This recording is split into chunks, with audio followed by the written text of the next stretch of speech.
If you had a job that prioritized productivity over everything, what would you do to keep it? What lines would you cross?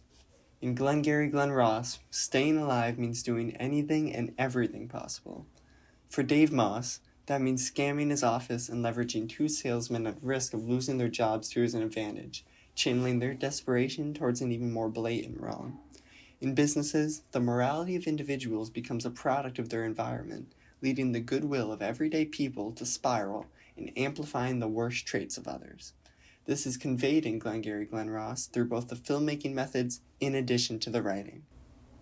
Modern businesses are required to succeed and grow continuously, and in order to achieve these requirements, encourage immorality and push those falling behind towards desperate and destructive measures. As a product of his industry, salesman Dave Moss, played by Ed Harris, is willing and capable of doing anything it takes to get ahead, and he firmly believes that he can convince his two co-workers, George Arnault and Shelley Levine, while they're at the brink of destruction, to do so as well. His scheme, to steal the premium leads from their office, sell them to Jerry Graff, and then take a new job with him, is the perfect forbidden fruit to tempt both George and Shelley with. For George, his goodwill and ethics are tested by Dave in his job at large, while Shelley has his worst traits amplified by his environment, eventually leading him to accept Dave's scheme.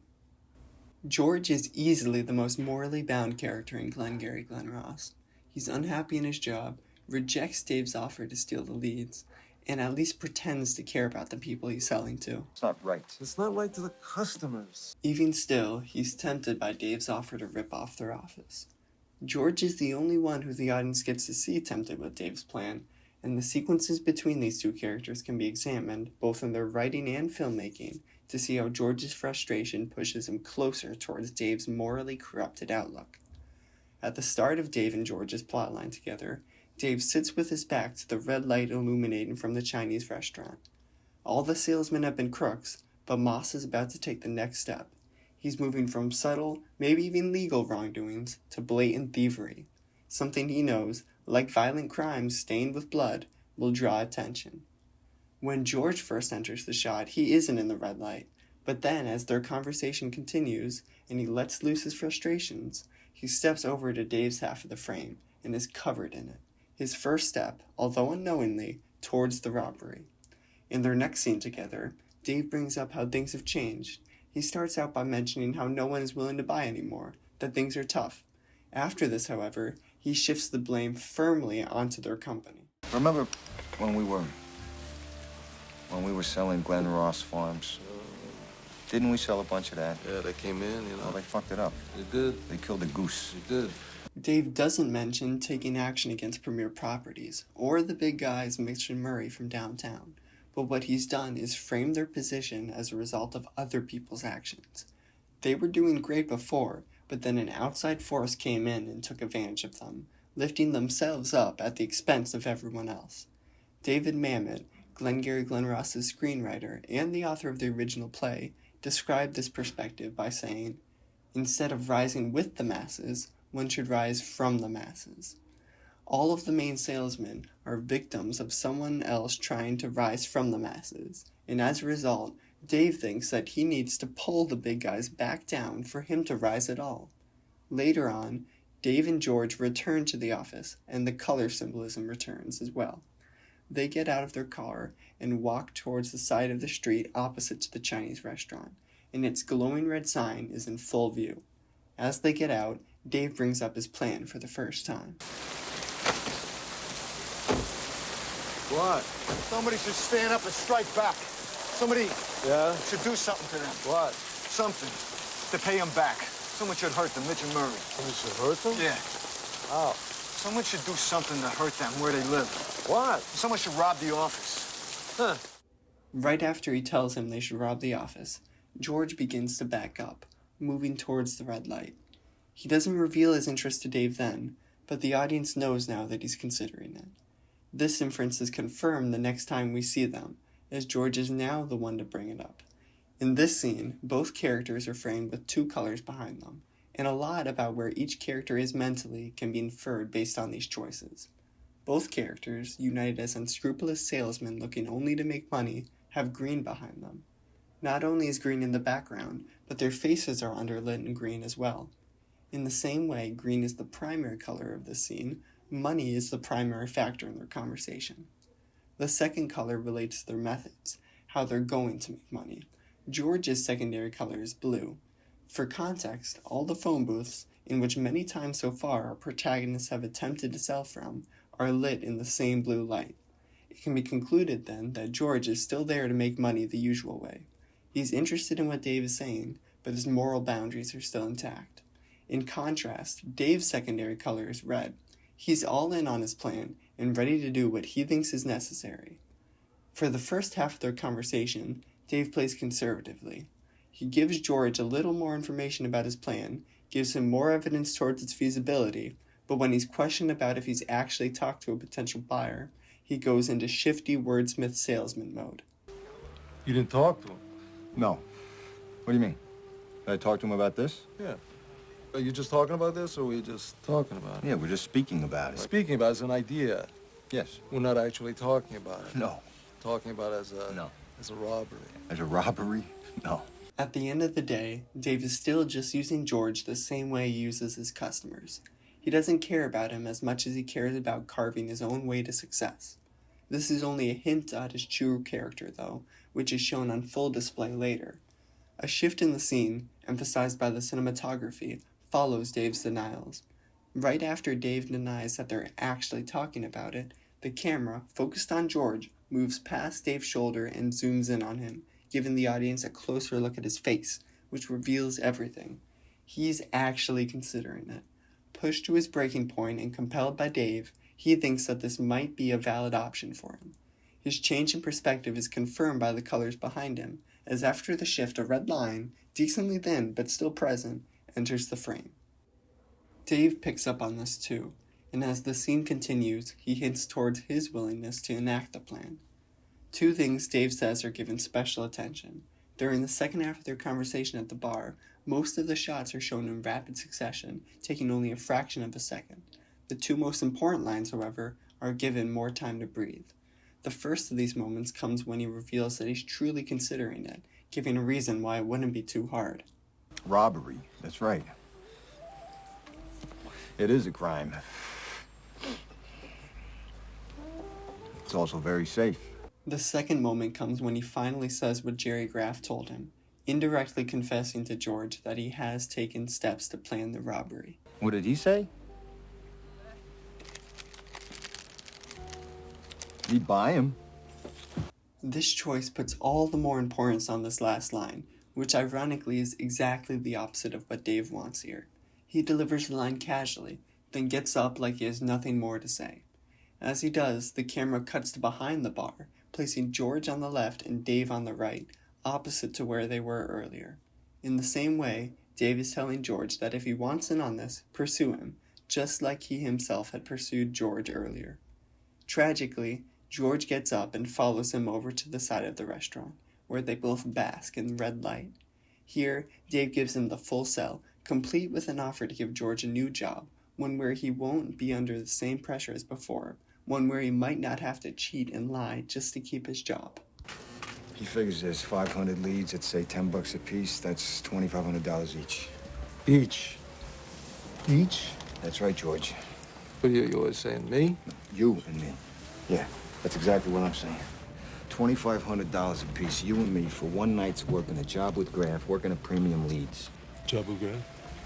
Is that what I said? Just give me a job? He could take you on, yes. George is therefore presented with a moral choice bound with the chance to make money. He can cross a line, rob the office, maybe never have to compromise his morals again, or he can say no and either be out of a job or scam people for the rest of his life. At the start of his next scene, the colors again relate to our character's journey.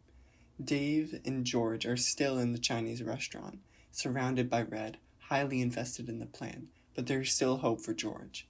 While Dave looks down at his pack of cigarettes, George stares at the far wall, which is primarily blue. This foreshadows his eventual rejection of Dave's plan, opting instead to attempt a return to the status quo. As they talk, Dave reveals his actual plan, to have George rob the office tonight, alone, while Dave builds a legitimate alibi for himself. For George, this is a bridge too far, and he flatly refuses. Soon after, the camera pivots around the two men, and Dave reveals his true character. George, when they come to me, if I have to go in there, and if I get caught, they come to me. You don't have to go in. I have to go in, see? That's something I have to do. Why? Why? You gonna give me $7,500? 75? I thought we were splitting $5,000. I lied, all right? Your end's 25. My end's my own concern. Now stick with me here, George. They come to me, I'm caught. They're gonna ask me who were accomplices. Me? Absolutely. It's ridiculous. Well, to the law, you're an accessory before the fact. I didn't ask to be. Well, it's tough luck, George, because you are. Why? Because you just told me about it? That's right. Why are you doing this to me, Dave? Why are you talking this way to me? I don't understand. Why are you doing this at all? It's none of your fucking business, pal. Just in or out, you tell me. You're out, you take the consequences. I do? That's right. And why is that? Because you listened. Dave's main objective is rising above the masses, and if it's easier to do that by taking George along with him, he's good for that. But if things go wrong, he has no problem dragging George down with him. Dave's work has turned everyone, even a guy who's in the same situation as him, into a tool to be used singularly for his benefit. With the whole movie as foresight, however, we know that George doesn't buy into Dave's ploy, but instead, Shelley is the one who performs the robbery. The question is, therefore, what makes Shelley different from George? What makes him more willing to do whatever it takes to stay afloat? The answer is that his pride, amplified by his environment, leads him to greater evil. In the same way as George's journey, this is conveyed through both the writing and filmmaking. Notably, his decision to steal the leads is firstly foreshadowed by Glengarry Glen Ross's experimentation with genre. In the scene where Shelley talks to Williamson in his car, harsh lighting is used on Shelley's face. As Shelley turns to look at Williamson, his nose casts a long, dark shadow across his cheek. The brim of his hat casts a similarly lightless shadow over his forehead. Dark shadows are a staple of noir films, and although Glengarry Glen Ross shares little similarities to classic noirs in terms of setup, framing Shelley in the scene as a noir protagonist adds to his characterization. The reason why he eventually turns to Dave. Noir protagonists have a cynical view on life, and if Shelley is framed as one, it's clear that he's a cynical man as well. But Shelley is no protagonist, no force for good. All he is a cynic, making him the perfect mark for Dave's plan. Returning to the point of Shelley's pride, this flaw is revealed to the audience early on. He can't stand Williamson claiming Dave performed better than him. Look at the sheets. Look at the sheets. 1987, 88, 89, 6 months in 89. Who's on top? Roman. Under him. Moss. Oh, bullshit. Bullshit, John! April to September, it's me. It's no fucking Moss. Due respect, he's an order taker. Oh, talk. Ooh, talk's a good game, but don't look on the board. It's me. Shelley's response is also a perfect example of Mamet's theory. Shelley tears Dave down in order to raise himself up. Later, he finally closes the sale and can't wait to tell everyone about it. Get the chalk! Hey! Get the chalk! Get the chalk! I did it. I closed the cocksucker. Get the chalk! Put me on the board, John. Put me on the Cadillac board, huh? His pride is also apparent by how he explains his poor performance, blaming it on luck. Shelley, you blew the last good one. Oh, no. Yeah, hold on a minute, will you, please? I did not blow him. One kicked out. One I closed. You didn't close it. Would you listen to me, please? I closed that cocksucker. His ex. John, his ex. I didn't even know he was married. The judge invalidated it. Shelley. What was that, John, huh? Bad luck. That's all it was. I pray in your life you never find that it runs in streaks. Oh, boy, that's what it's doing. That's all it does. Streaks. I pray that it misses you, and that's all I have to say. Even compared to George and Moss, who aren't doing well either, Shelley is below the standard. For someone as prideful as him, there's no way to stand for what's going on. Something has to change. He needs to enact justice on those who have wronged him. His pride requires it. His pride is also amplified by his profession. Sales is the perfect industry for it to fester. He works in an office with other people, but in general, everyone performs their job alone. Shelley, by himself, is therefore responsible for his own success. As a result, his success or lack of it can be directly tied to his own actions, which can easily grow one's ego if they're not careful. The way he sells also displays his pride, treating a sales pitch like a battle of wills.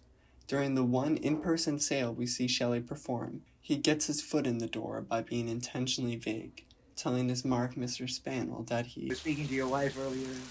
This continues as Shelley makes his way deeper into Spaniel's house. Spaniel recalls that his wife told him something about an award, trailing off to allow Shelley to respond, but instead of telling Spaniel what he was there for, what he was clearly looking for, he starts telling a fictitious and flamboyant story, giving himself more time to decorate the offer. These methods are similar to what Dave was using on George while they were at the bar, how he stays intentionally vague and takes his time, connecting these two characters by their approaches. Interestingly, Shelley is only led into the house in the first place by wrapping up the sale as a prize, as though the only way he could get through the door is by lying to and outwitting Spaniel. Shelley then tries very hard not to let Mr. Spaniel know why he's truly there, but once he does, he gets up and moves over to Shelley's side of the room. When he does this, a shift, similar to ones mentioned before, happens. The camera turns to focus on Shelley and moves in closer. Once the movement ends, Spaniel's legs are placed firmly in the foreground, making Shelley look small in comparison. The point marks a shift in power dynamics. After this shift, Spaniel draws Shelley back to the door and practically pushes him out. If this is the battle of wills, Shelley is losing, and he starts to get desperate. Every excuse Spaniel makes is rebutted by a solution until he finally breaks, sternly telling Shelley that he has no interest in what he's selling. Look, I don't want to buy land. I don't want to invest in land. I have nothing. She took the call without my knowledge. I have no business that I wish to transact. Following his outburst, Shelley throws out a last-ditch attempt to save the sale by saying that he's actually there to stop salesmen from bothering him, a claim made all the more outlandish by the fact that he himself has been harassing this man.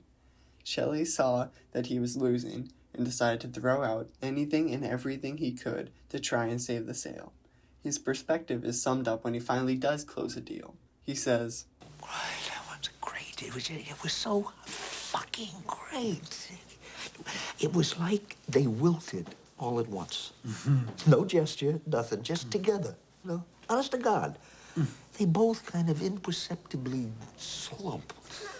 Shelley is willing to force people into sales. He couldn't care less about whether or not the people he's selling to want to give him their money. He believes that if his will is stronger, if he wants the money more than them, then he can get it.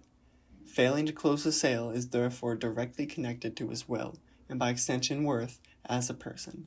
Following this failed attempt, we see him sitting in his car, and it's here that Shelley contemplates turning to greater evil. After a last-ditch attempt to save his pride, it's time for him to consider other options. Red light, the same red light that tempts George, washes over the car, indicating that at this very moment he considers Dave's plan.